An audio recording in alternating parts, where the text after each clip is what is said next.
Hola, ¿qué tal? Bienvenidos nuevamente en esta 34ª Feria Nacional del Libro FENALIP BUAP.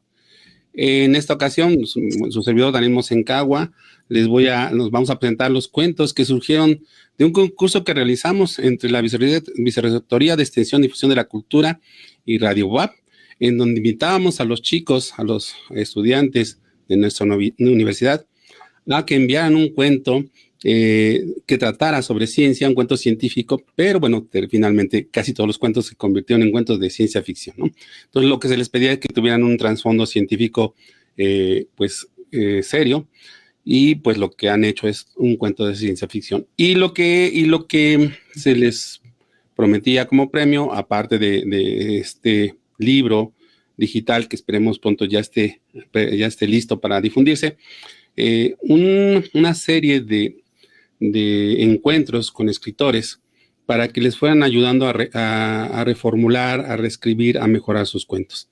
Y bueno, este proceso ya ha sucedido, ya tenemos las versiones finales de los cuentos, y por lo mismo estamos presentando un poquito este proceso.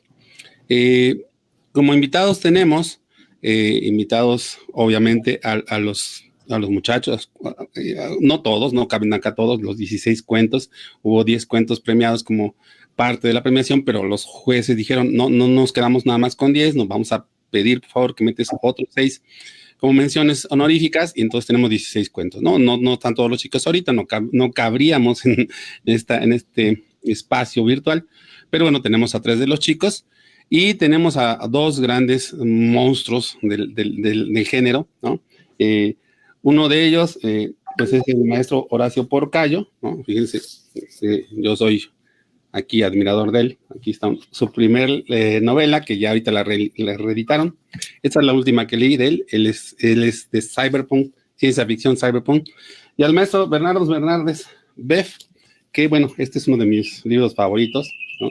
Que inclusive es una novela gráfica.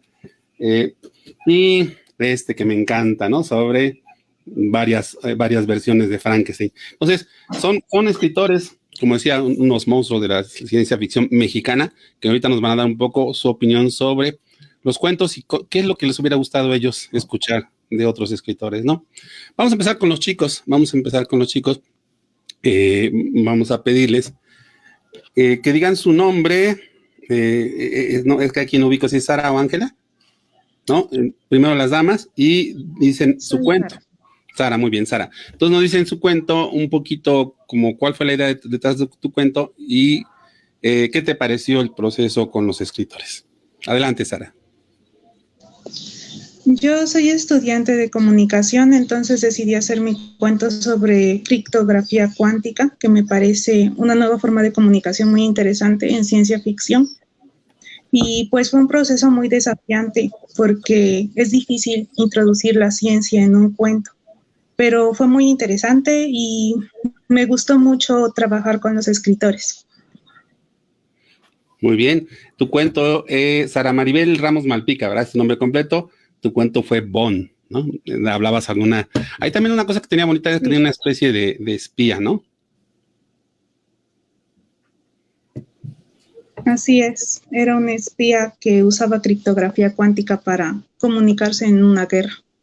Muy bien, ahí se ve que pues lo que decíamos en el texto que yo ponía, ¿no? Escritores incipientes con futuros cercanos. Muy bien, bueno, pues entonces Yael, cuéntanos cuál es tu cuento y cómo viste el proceso con los escritores. ¿Qué tal? Buenas tardes a todas y a todos. Mi cuento se llama Carmelo, y bueno, pues este proceso tanto para escribir el primer borrador como ya después cada una de las pláticas con los escritores y escritoras que hicieron el favor de acompañarnos, pues fueron muy interesantes, nos dieron muchos consejos, nos hablaron sobre sus experiencias, sobre sus trabajos, un poco sobre los nuestros. Y pues nada, fue una experiencia muy enriquecedora, yo creo que para todos. Les agradezco por su tiempo y por todos sus comentarios. Muy bien, Yael. Hugo Yael Fuentes Méndez, ¿verdad? Tu cuento fue Carmelo. Carmel, era sobre el otro yo, ¿no? Como un otro yo. Así es, era sobre un sujeto que tiene miedo de morir en cualquier momento y pues por esa misma razón, para que alguien cuide a su hijo después de la muerte, instruye a un robot con inteligencia artificial, que es lo que se estila en esa realidad. Y bueno, la ventaja de este robot es que te puede reemplazar después de que mueres, pero la desventaja es que tú tienes que enseñarlo y tiene que estarte copiando y estar conviviendo contigo. Entonces esa convivencia se vuelve ríspida y pues ahí empieza a desarrollarse. Muy bien, Yael. Entonces, ahorita pasamos de lo que era la física y la criptografía, ¿no? La criptografía cuántica, pasamos a inteligencia artificial. Y otro cuento de inteligencia artificial fue el de Daniel. Daniel, cuéntanos. Hola, sí, mi cuento trata sobre un agente del gobierno que se dedica a inspeccionar toda la red de inteligencia artificial que controla todo el mundo, ¿no? Controla el tráfico, controla la comida, controla el clima. Y ese mismo agente del gobierno que tiene que vigilar la inteligencia artificial se da cuenta de un fallo y lo tiene que resolver. Pero hay algunas cosas que llevan a tal vez una traición de los mismos desarrolladores, a un hackeo masivo, ¿no? Y pues lo tiene que resolver pues tarde o temprano. Muy bien, ¿y la actividad con los escritores qué te pareció? Pues yo soy estudiante de electrónica, entonces no soy como que un... para mí escribir cuentos o ficción no es tan fácil como podría ser para otras personas. Entonces, todos los errores que cometía, todos los tropos que me encerraba, pues fueron corregidos y fueron como que me abrieron la mente para poder corregir y para no caer en cosas que cometemos los de ciencia dura, ¿no? Al escribir ficción, y pues me abrió mucho la mente, me ayudó muchísimo a corregir y a cambiar mi modo de escribir. Muy bien. Oye, Sara, vuelvo contigo. Decías yo de comunicación y esto de ciencia como era complicado, pero acaba de decir Daniel, ¿no? Yo como ingeniero escribir es complicado. ¿Cómo ves eso? Pues creo que cada área tiene sus dificultades y sus buenos puntos, pero es también difícil para nosotros escribir ciencia. No tenemos la base tan fuerte como los de áreas exactas y a mí se me dificultó mucho incluir ese concepto. Muy bien. Pues vamos ahora con nuestros invitados, con el maestro Porcayo, que les dio una sesión en una ocasión, y con el maestro Beth, ¿no? A ver qué nos cuentan. Ellos tienen una idea sobre lo que querían contarles hoy a ustedes también. Adelante, por favor. Bueno, pues muchas gracias por invitarnos a compartir con ustedes este espacio. Puebla es una ciudad muy importante en la historia de la ciencia ficción mexicana porque es donde se convocó por primera vez el premio en aquel momento era el premio de cuento de ciencia ficción, en 1984, es de cuento fantástico y que además, entre otros ganadores, uno de ellos fue Gerardo Porcayo, con quien una amistad de media vida, y además, gracias a este premio y la publicación de uno de sus trabajos, que fue finalista, no fue ganador, yo lo conocí como lector, él siendo muy jovencito, un poquito mayor que ustedes, y yo siendo un poco menor, yo casi adolescente, yo en segundo o tercero secundaria estaba leyendo a Gerardo, que estaba empezando la carrera. Entonces eso, viendo nuestras canas, pues se darán una idea de que fue hace viejitos, media eternidad. Pero yo lo que le decía a Gerardo, y que tenía ganas de hacer, y se lo comentaba al maestro Daniel ahora antes de entrar, es que yo tenía ganas de compartirles a ustedes todas las cosas que no te dicen, como respecto a los premios literarios, el escribir ciencia ficción y al sostener una carrera literaria en un país como este. Y bueno, ahí quisiera establecer este diálogo con Gerardo de todas las cosas que a mí me hubiera gustado que alguien me dijera cuando alrededor de los premios literarios, bueno, ya tuvieron, no sé, talleres con creadores, pero me gustaría compartirles estas cosas, que nadie te las dice, las aprendes a los golpes a lo largo de muchos años, y hoy yo quisiera, junto con mi colega, ahorrarles algunos cuantos de estos años. Entonces, le cedo la palabra a Gerardo para empezar y que vayamos estableciendo un diálogo entre, bueno, nosotros dos, que podríamos tranquilamente ser sus papás, o incluso probablemente yo sea más grande que sus papás, y ustedes que están empezando. Así que abro directamente. A ver, Gerardo, ¿qué te hubiera gustado que te dijeran sobre los premios literarios cuando estabas empezando? Un poquito más. Ahí le están mandando el balón, a ver.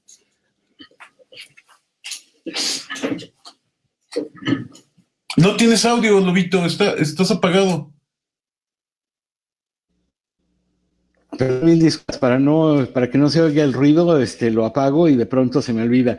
Bueno, les decía, muchas gracias por volverme a invitar, es bien interesante volver a cerrar el ciclo, ¿no? Y retomarlo desde este punto, ¿no? Lo que decía Bev, la importancia de Puebla en la ciencia ficción ha sido crítica, ¿no? Es decir, si en el Premio Puebla de Ciencia Ficción no hubiera habido, pues, todo el impulso que se vivió en los 90s, no hubieran existido las antologías y a lo mejor muchos de nosotros no estaríamos escribiendo, nos hubiéramos dedicado, no sé, a alguna otra cosa, ¿no? Entre ellos, bueno, Bev se hubiera dedicado quizás solo a sus cómics y en cambio tenemos un escritor y narrador gráfico, ¿no?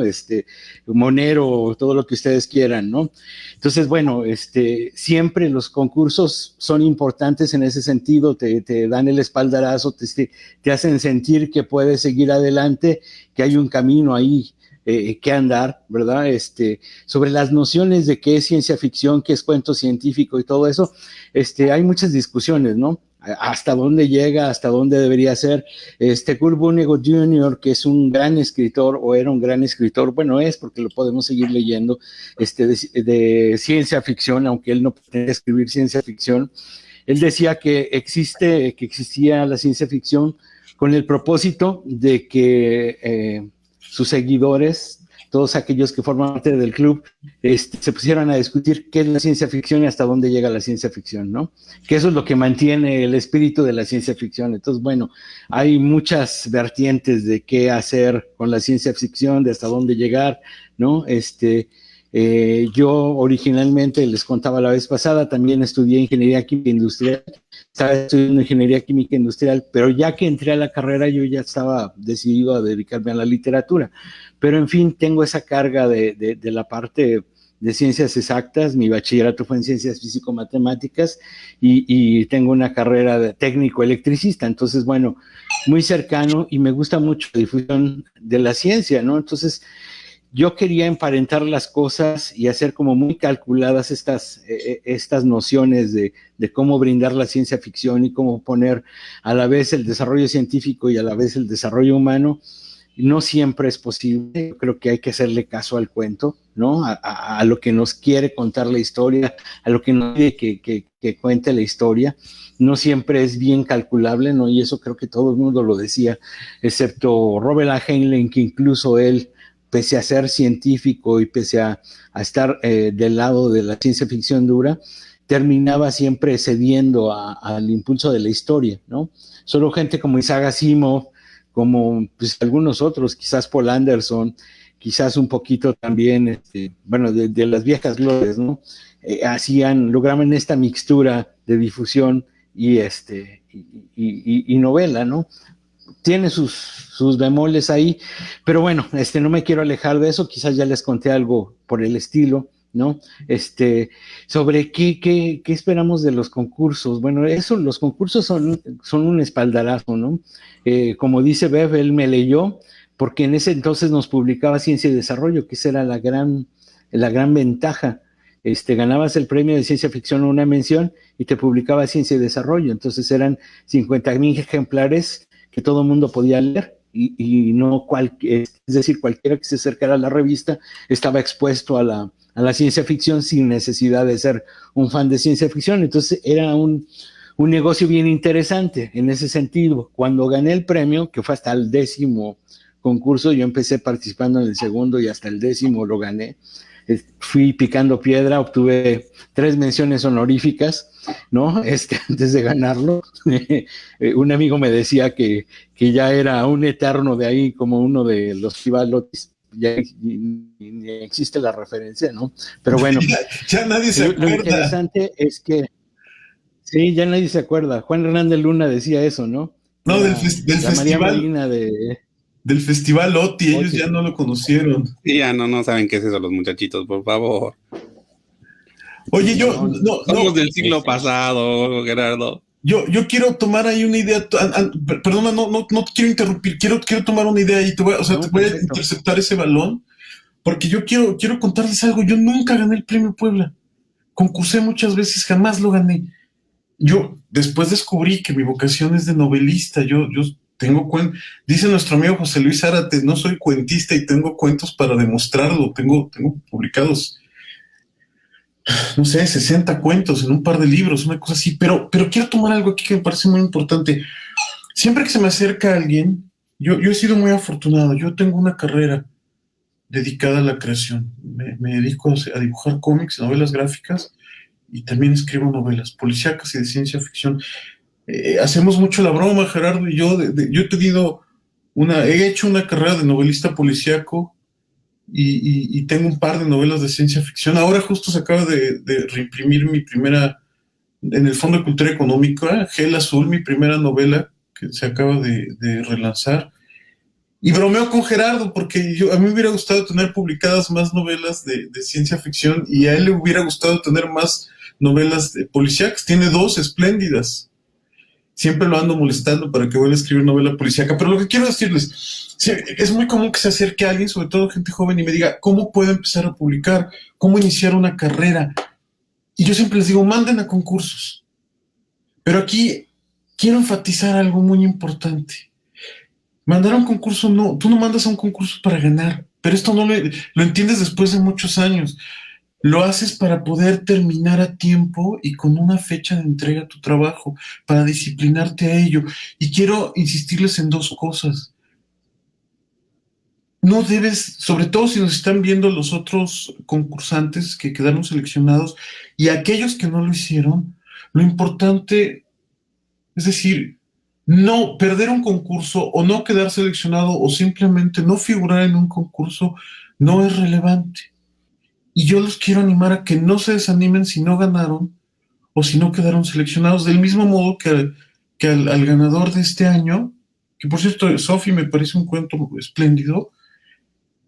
Lo peor que puedes hacer es, no lo digo a ti concretamente, sino al ganador de un concurso, sobre todo cuando es joven, es crecerse y asumirse que eres muy bueno.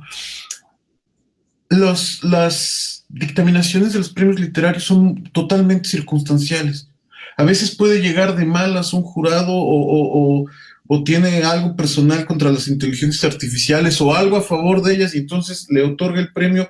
Entonces, desde luego, son muchos factores, influye el ser bueno, pero siempre le digo a mis alumnos, yo doy clases en diseño, ser bueno no es suficiente. Es más importante la disciplina y la persistencia. Entonces, yo lo mejor que le puedo decir a un escritor de 18 años hoy es que si ganas un premio y si lo pierdes, te alegres o te entristezcas durante 15 minutos, disfrutes el premio si te tocó ganar, si fuiste el ganador o la ganadora, y sigue escribiendo.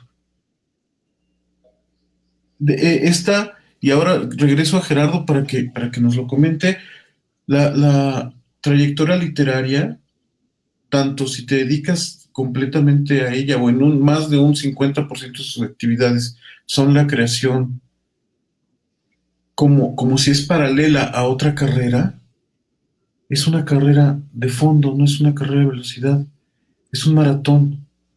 de 42 kilómetros. Y piensa en esos 42 kilómetros como 42 años, los siguientes 42 años de su vida.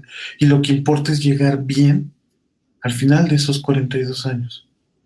Y ahí me gustaría que retomara Gerardo, que es uno de los escritores más persistentes y disciplinados que yo conozco, para que les compartiera su experiencia. Sí, bueno, gracias, Beth. Persistentes, sí, disciplinados. Eso de la disciplina es todo un volado, ¿no? Es decir, uno se va adaptando según las exigencias, según las cosas que tiene, las responsabilidades, pero lo cierto es no ceder, ¿no? Al proyecto, al sueño que uno tenga de generar estas historias, ¿no? Y me gusta mucho contar historias. No he dejado de hacerlo. En algún momento, por el trabajo, el tipo de trabajo que tenía, de pronto empecé como a resignarme extrañamente, a ya no seguir escribiendo, pero afortunadamente ocurrió ahí algo extra trabajo que me hizo volver, es decir, me hizo dejar ese trabajo y volví naturalmente a la escritura. Entonces, bueno, eso, son proyectos personales y no necesariamente son proyectos que van a redituar monetariamente lo que uno espera, ¿no? Pero reditúan en todos los otros géneros, en todos los otros ámbitos del ser, ¿no? Entonces eso es súper recomendable. Bueno, ya ustedes probaron esto, entonces los felicito. Otra vez, qué bueno que están aquí y qué bueno que les gustó. Por ahí una de las cosas que les comenté y que todavía veo en las nuevas versiones que sigue por ahí, y voy a insistir, lo más importante cuando termine una obra literaria o cuando la empiecen es ponerle su nombre. Todavía hay cuentos que no tienen el nombre de ustedes. No hagan eso, por favor. De pronto, es muy fácil, sobre todo en Internet, que se pierda un texto, que alguien lo recupere y no tiene nombre. Algunos de los que no tenían nombre, que los volví a revisar, tampoco tienen metadatos. Entonces, imagínense, es una carta en blanco, ¿no? Sin firma, sin nada. Entonces, no hagan eso. Sobre todo, piensen que esa es parte de su inventiva, algo en lo que se gastaron de una hora, una semana, un año, a lo que sea, ¿no? Digo, yo tengo incluso cuentos que me han llevado casi 10 años escribirlos. No porque todos los 10 años me haya dedicado a ellos, sino porque no pude resolverlos en su momento, lo dejé y era un cuento que no me dejaba en paz y de pronto lo volví a retomar muchos años después. Eso pasa, ¿no?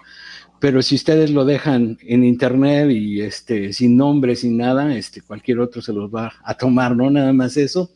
Y los títulos, son bien importantes que los títulos sean seductores en sí mismos, ¿no? Hay muchos de una sola palabra, ¿no? Bond, Carmelo, Sophie, que no dicen mucho en sí. Si los ven ustedes en el índice de un libro, no son los primeros que van a leer. Si hay uno que interpela más, que en sí mismo, en el título, haya un, ¿cómo se llama? Un enigma, nos invite a resolver un enigma, es más fácil que se vayan a leer ese, ¿no? Desde el principio del siglo XX, por ahí, Macedonio Fernández decía que es una realidad del lector salteado, ¿no? El lector que se mete a un libro y ve rápido cuál es el más corto, cuál es el que se ve más interesante, cuál es el que tiene el autor más famoso, y se va y lee ese, ¿no? Entonces, aunque esté en primer lugar otro, ¿no? Entonces, siempre hay que darle a los títulos, ¿no? Asimov hacía una operación muy simple, ya que acababa su cuento, revisaba todo el cuento y la frase que le parecía más interesante, más bonita, más evocadora, esa la ponía de título. Ah, eso lo hacía así. Yo te lo aprendí a ti. Sí, pero eso es de Asimov, sí. Yo he tenido, miren, yo aprendí eso de Gerardo, la importancia de los títulos. Y es una cosa, él me regañaba cuando éramos jovencitos, me decía, es que si haces un cuento que se llama El perro y es sobre un perro, a nadie le va a interesar leerlo. Yo quisiera abundar, efectivamente, el título debe ser evocativo y provocador, y una gran importancia, la primera frase tiene que ser contundente. No hay nada que a mí me desinvite más a leer un cuento que empiece diciendo, era una tarde lluviosa de octubre. ¿O cómo era el que hacía Snoopy, Gerardo? Era de noche, sin embargo llovía. Sí, sí, Es sí, decir, sí, una exacto. frase genérica, ahora mencionaban los tropos por ahí, es lo más antiestimulante que puede haber para leer un cuento. Entonces esto es muy importante y a mí nadie me lo dijo. Bueno, Gerardo sí, la importancia del título tiene que ser muy fuerte y tiene que ser muy contundente. La primera frase, recordemos lo que decía Cortázar, el cuento vence al lector por nocaut. Otra cosa que nunca nadie me dijo, los cuentos suelen ser sobre situaciones y las novelas sobre personajes. Entonces, en los cuentos, y justo la ciencia ficción es un gran espacio para ello, es cuando encuentras una situación que puede ser fascinante, en este caso alrededor de alguna aplicación tecnocientífica o de un principio de ciencia y explorarlo. Hay poco espacio para desarrollar a los personajes. En las novelas se van a poder dar ese gusto.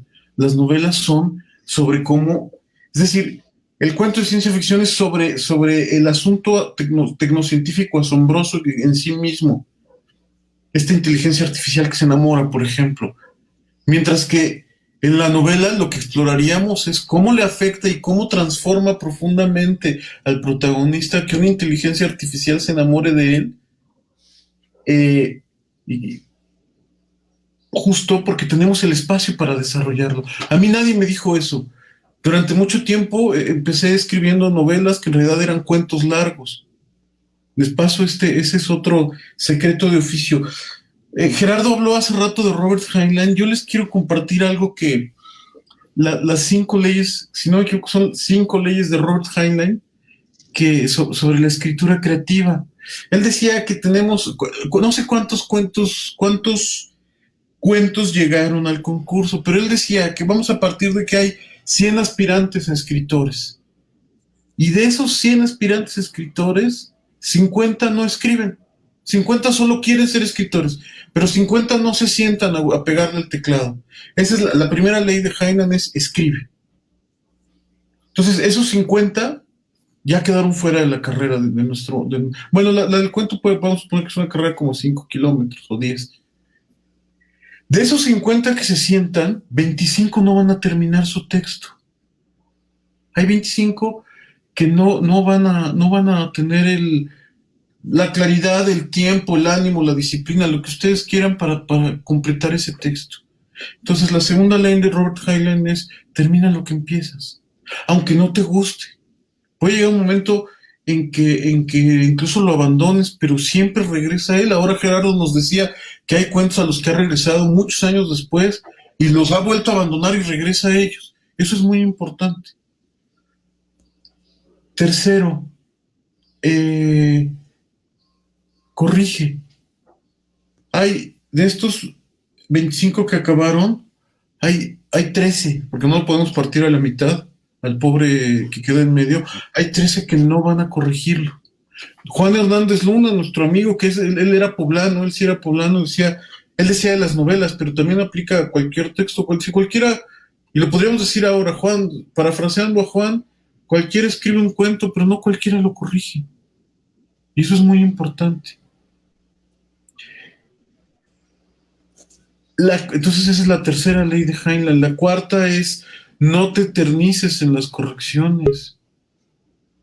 Tengo una colega que lleva por lo menos 15 años corrigiendo un libro de cuentos y está tan obsesionada con que quede perfecto que no lo ha podido terminar. Está empantanada en las correcciones. Entonces hay que saber cuándo dejar de corregir.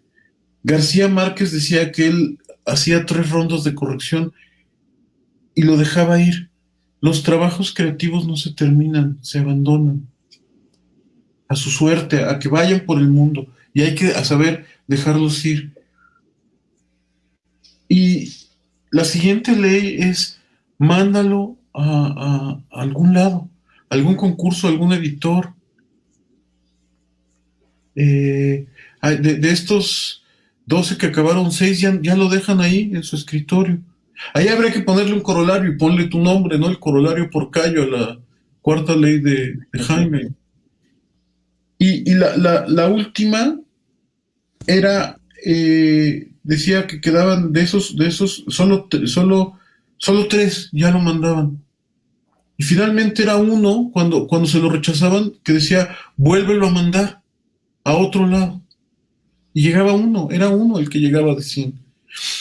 Y Robert J. Sawyer, un escritor canadiense, que es por el que yo conocí las leyes de Heinlein, tenía una sexta ley que era, empieza de inmediato tu siguiente proyecto, en cuanto acabes uno empieza el que sigue, y otra vez, todas las leyes a repetir el ciclo de las leyes de Heinlein. Me parece importante compartírselos. Y no desanimarse y mandarlo a otro concurso, mandarlo a otro editor, y ser de esos 100 que quieren ser escritores, ser uno, ser ese, el que llega, él o ella. Yo hace unos días platicaba con un amigo que se encontró una antología de escritores jóvenes de hace muchos años en la que yo estaba incluido, y me decía, eran como 18 autores, 20, y de esos solo quedan 2 activos. Es una carrera difícil en el sentido de que no tiene retribución inmediata, pero vale la pena seguir. Yo no lo cambiaría por nada. Gerardo. Antes de que avancemos, si me da chance, me gustaría en este medio tiempo, ¿no? 2 cositas. Una, podemos leer, les voy a decir la lista de los cuentos que estamos hablando. Sophie el primero, Carmelo segundo, tercero Bond, cuarto el quinto, se llama el quinto. Quinto, Mente sobre el cuerpo. Sexto, El último intento de la humanidad. Séptimo, El arma más grande del mundo. Octavo, El onironauta. Noveno, El horizonte. Décimo, La Riaja. 11, Mi padre Marte. 12, Enredaderas. 13, Diario de Midas. 14, Locos con gafas. 15, Único viaje. Y 16, La mosca. Y como dices, ¿no? De todos ellos, a todos ellos se les invitó a las sesiones con los maestros, y no todos volvieron a hacer una segunda versión. Miren cómo están, exactamente lo que están diciendo eso ha pasado, ¿no? Entonces, estamos viendo su experiencia en vivo. Y otra cosita, no sé si ahorita aquí alguno de los chicos quisiera hacer algún comentario o alguna pregunta con lo que ya llevamos platicado.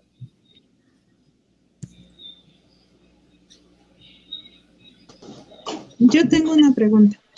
Adelante. Sara, sí, adelante. Ustedes tuvieron una carrera algo difícil en cuanto a plantear todos sus trabajos. Entonces me preguntaba, ¿cuáles fueron sus desafíos al enfrentarse a una editorial? ¿Cómo se plantearon ante una editorial para que aceptaran sus trabajos? Vale, y con esto seguimos, ¿no?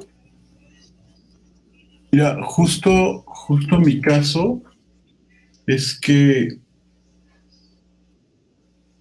mi primera novela, que ahora se reedita después de muchos años, Gel Azul, no la quería nadie porque era una novela de ciencia ficción. La mandé en un montón de concursos, no había concursos la mandé incluso, no, sí había un concurso de ciencia ficción, de novela de ciencia ficción que desapareció aquí en México. Lo ganó un amigo mío, me dio mucho gusto que ganara él, pero yo estaba muy desanimado. Y entonces me planteaba si quería seguir haciendo esto o no. Yo hacía fanzines, mucho tiempo hice fanzines y autopublicación, y me parece una fase muy educativa, pero yo quería dar este paso a la profesionalización de la que hablas tú. Y entonces apareció un concurso de novela policíaca que se sigue convocando, el premio Otra Vuelta de Tuerca.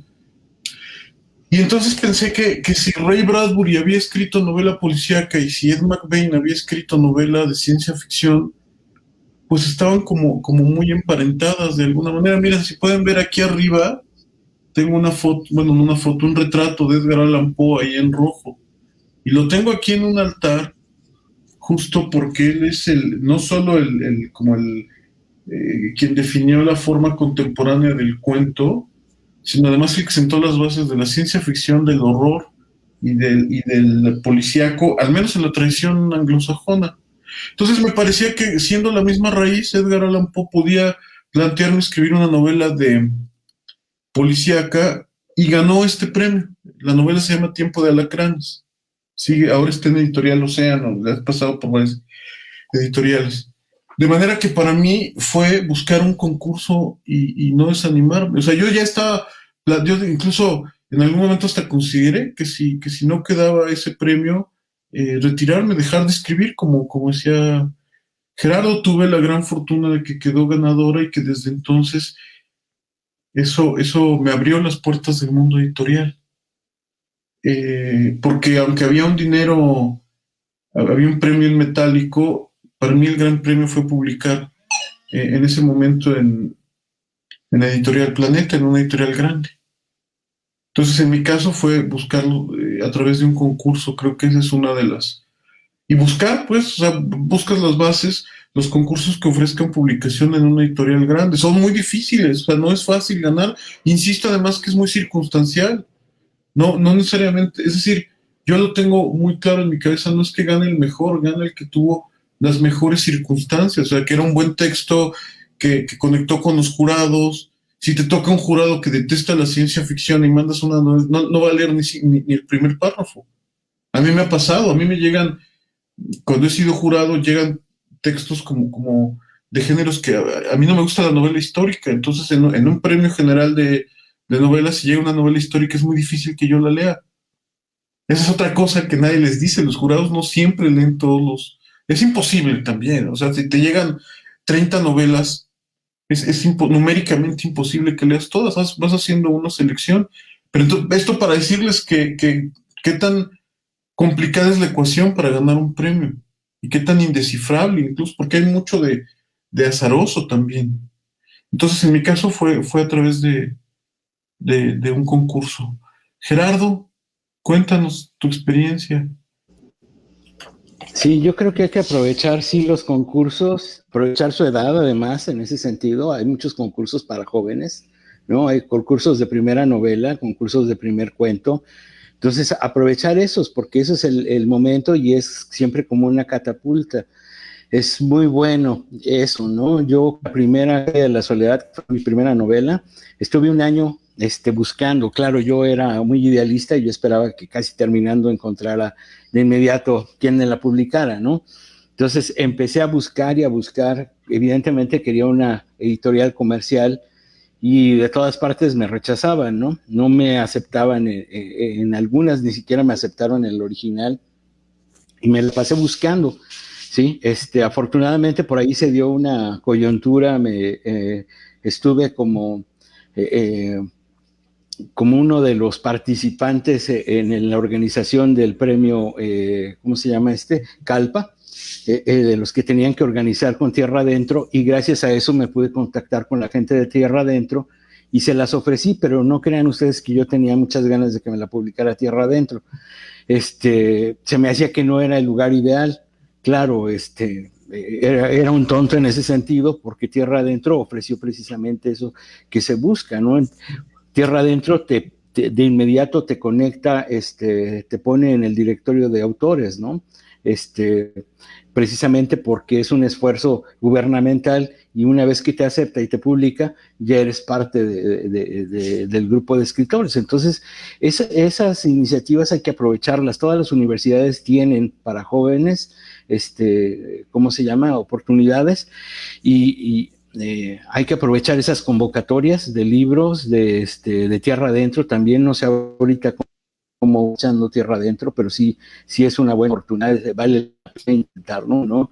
En algún momento Zárate, por ejemplo, no quiso entrar en Tierra Adentro y no tiene el libro Tierra Adentro, aunque es autor Tierra Adentro porque publicó en muchas revistas. Ya que quiso, ya se le había pasado la edad, ¿no? Pero bueno, es alguna de esas cosas en torno a, ¿no? Entonces, esa es una recomendación, sí utilicen eso, y otra recomendación es no caigan en este tipo de editoriales piramidales que les dicen, te garantizamos la publicación de tu cuento, te garantizamos la publicación de tu libro, mándanos dinero y bla, bla, bla. Digo, hay muchos hoy en día timos en internet y hay muchas editoriales nacientes en internet que hacen este tipo de estrategias. Entonces, mejor editoriales conocidas, reconocidas, eso, ¿no? Y estar tocando puertas. Uno, de pronto, precisamente con la primera calle de la soledad y ser la primera cyberpunk y eso, pensé que ya se me iban a abrir fácil las puertas, y con la siguiente novela tardé 3 años buscando editor, ¿no? Entonces, bueno, así es de pronto, pero por ejemplo, Bev logró desde el principio con este premio instalarse bien en Planeta, y durante un rato fue autor de Casa de Planeta, ¿no? Entonces, bueno, también son suertes ahí extrañas, pero lo cierto es, no hay que dejarlo. No, y quiero agregar ahí algo, Gerardo, que me parece muy importante. Nunca paguen por publicar. Hay un montón de estafadores por ahí que le llaman ediciones, en inglés les llaman Vanity Press, que tú pagas porque te hagan una edición. Incluso, pues es legítimo. Hay quienes hacen un trabajo editorial digno y incluso un trabajo de distribución y hasta de comercialización. Pero el escritor nunca debe pagar por publicar. Hay otros que son los auténticos estafadores. Hubo un caso de un tipo que se apellidaba Porrúa, primo de los editores Porrúa, y estafó a un montón de gente sacándoles cantidades grandes, garantizándoles que iba a editar sus libros. Y bueno, creo que a la fecha está prófugo, ya no supe en qué acabó esa historia, pero nunca paguen por publicar. Y si se les llegara a acercar a alguna gente en algún momento, tampoco paguen por ser representados. Todo eso, la editorial y el agente necesitan al autor o autora tanto como el autor o autora a ellos. Es una relación simbiótica que debe ser simétrica, de mutuo beneficio. No olviden eso. ¿Qué más? No sé si tuvieran alguna otra pregunta. No sé, maestro, si tenemos, si hay preguntas de la gente que esté viendo esto, o si no, o si hay gente viendo esto. No, sí, hay saludos, ¿no? Bueno, Rosario Quijano decía, sí, muy cierto que registe su obra, cuando por acá yo les decía que pusieran su nombre y todo esto, que sea muy clarito de quién es qué, ¿no? Xochitl dice, gracias por compartir su experiencia y trayectoria como escritores, felicitaciones para los jóvenes que han iniciado esta hermosa vocación. Son los comentarios que tenemos hasta el momento. Y yo les digo, no sé, si los chicos tienen alguna otra pregunta, si no yo la hago. Adelante, maestro. Bueno, pues entonces yo lo que diría ahora es, ellos apenas escribieron un cuento, y varios, no nada más los que están acá presentes, decían, no, pues es que es el primero que escribo, ya tengo 2 o 3, pero no estaba muy claro si su carrera futura iba a ser de escritor o no. Pensando en eso, en la posibilidad de que, como decía hace rato, Bev, se retiraran, de todos modos, ¿qué les quedaría con esta experiencia? ¿Ustedes qué les recomendaría que reservaran de esta experiencia que han tenido en este concurso? Pues es que más bien eso nos lo tendrían que decir ellos. A ver, chicos, ¿qué se quedan después de esta experiencia? Supongo que es la primera experiencia que tienen en un concurso literario, a menos que hayan hecho alguno anterior. A mí me gustaría saber que los 3 nos dijeran, porque además nos quedan 8 minutos. Uh-huh. Es un buen cierre. Cuéntenos con qué se quedan de esta experiencia. Sara.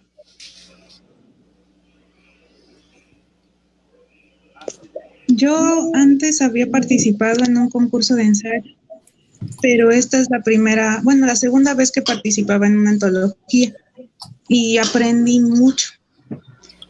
Los escritores creo que me ayudaron mucho a mejorar aspectos de mi cuento que no me había dado cuenta antes, y también en redacción. Aprendí mucho sobre cómo hacer personajes, y a mí me gusta escribir también novela, entonces aprendí mucho sobre planteamientos y sobre personajes y cómo desarrollarlos, cómo introducir los conceptos sin que se viera muy forzado, y creo que fue muy enriquecedor. Muy bien. ¿Yael? Bueno, pues yo me quedo con todas las pláticas que nos dieron los escritores, y bueno, ahorita también incluso yo creo que he aprendido bastante. Igual pues es la primera vez que participo en uno de los concursos, pero bueno, a partir de esto pues continué escribiendo, igual como siempre por gusto nada más, y bueno, es muy interesante lo que cuentan sobre seguir entrando a demás concursos, sobre no retener demasiado las ideas, aprender a dejarlas ir cuando no fluyen y tal vez, como decía es el maestro Porcayo, pues que poder revisitarlas después, ¿no? Y bueno, pues con muy buenas experiencias y pues emocionado de seguir escribiendo. Bien, Daniel. Bien. Yo me quedo con una motivación porque también es mi primera vez en un concurso de literatura y pues ese amor a escribir que tal vez no tenía tan en cuenta, pero que ahora ya va a ser parte de mí y que voy a fomentar, ¿no? Y a seguir escribiendo y a seguir haciendo proyectos a futuro. Me voy a quedar con eso y que no me tengo que detener, ¿no? Que siempre tengo que buscar hacer más. Muy bien. Pues, Muy bien. pues, entonces vamos cerrando con las últimas palabras de ustedes, maestros. No sé si Gerardo, primero. Bueno, pues nada más recomendarles eso, que como dice Daniel, ¿no? Seguir, ¿no? No aflojar el pedal, es decir, ya tuvieron esa experiencia cada vez más enriquecedora, ¿sí? Es cierto que a lo mejor de pronto no tenemos claridad sobre ese futuro, pero contar historias es bien interesante, bien lindo, entonces vale la pena automotivarse porque es difícil que la motivación llegue de fuera, ¿no? Entonces, sí es en ese sentido es una carrera solitaria en varios sentidos. Tanto te sientes a escribir solo como te tienes que motivar solo, ¿no? Pero ser reconocidos ya en este caso, estar en una antología es el primer reconocimiento. Y ustedes sí, o sea, motívense a seguir adelante. No lo tomen tampoco como mi hobby, así, pues de vez en cuando. Yo les sugeriría, ¿no? Porque cuando estuve en el primer taller con profesional, así se llamaba, profesionalizante, con Taibo, nos decía, porque muchos decíamos, escribimos, claro, eran viejos tiempos, ¿no? Y él decía, hay que hacer el cambio, escribimos en máquina de escribir. Yo creo que eso sigue siendo un factor fundamental, creértelo, ¿no?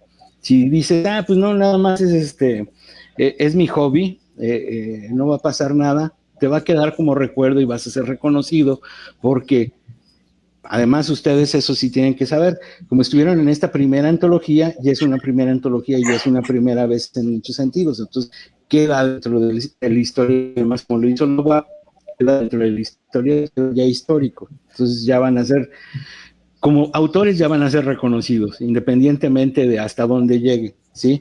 Pero es interesante no dejarlo, seguir abonando a la cuenta, ¿no? Seguir creando y darse cuenta a ustedes mismos, nada más.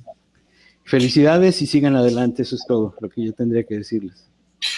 Y yo me uno a la felicitación y solo agregaría que cuando un escritor, cuando alguien que se dice escritor, porque además parece que en este país para ser escritor solo hace falta decírselo a más de 2 amigos. Entonces, cuando alguien es un escritor de hobby, se nota, ¿no? Se nota mucho, porque la única manera de mejorar es escribiendo, y tiene la gran ventaja de que es un oficio de viejitos. Es decir, quiero que piensen en escritores famosos, en Borges, en García Márquez, en Isaac Asimov o Bradbury, y en lo que piensa es la imagen de un viejito, porque es cuando uno realmente llega a la madurez creativa. Si fueran futbolistas les quedarían 3 o 4 años de vida útil. Son escritores, les quedan 42. Así que efectivamente profesionalícenlo. No hay nada que yo deteste más que un escritor de hobby, que además llega y se siente escritor, pero no. Y ya para cerrar, yo creo que hay 3 cosas que hay que alcanzar para ser un escritor profesional, además de que produzca dinero lo que escribes, ¿no? Hay que ya no solo escribir, sino publicar, tener premios y en la medida posible tener traducciones. Esas son señales de que eres un escritor profesional. Así que buena suerte, les espera un camino largo pero maravilloso. Tortuoso, a veces es cuesta arriba, pero es un gran camino, yo no lo cambiaría. Gracias. Pues muchísimas gracias. Yo creo que, y los chicos ya lo han dicho, ¿no? Nos han dejado mucho de su experiencia, mucha enseñanza y pues consejos para que pues los chicos que están empezando a escribir pues logren avanzar, si esa es su intención, ¿no? Pues bueno, con esto cerramos esta presentación de estos cuentos en esta 34ª Feria Nacional del Libro, FENALI BUAP. Yo soy Daniel Mosencagua y nos vemos en la próxima. Hasta luego. Hasta luego.